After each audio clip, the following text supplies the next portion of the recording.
Од јавното предпријатие Лајка, предпријатието за хуман третман и благосостојба на бездомни куќиња, информираа дека минатиот четврток на критичните локации Систина, Реплек, Карпош 4 и последна 24-ката Вталиџа, каде што подолг период се соочувале со потешкотии во заловувањето на бездомни куќиња.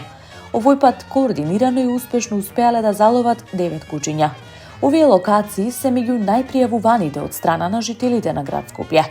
Заловените куќиња се безбедно преземени, ќе бидат опфатени со соодветна ветеринарна постапка.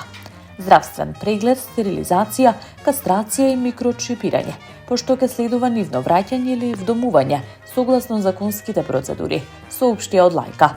Оттаму вела дека продолжуваат со интензивни теренски активности, апелираат до граѓаните и понатаму да пријавуваат проблематични локации, бидејќи само со заедничка соработка може долгорочно да се реши проблемот со бездомните куќиња.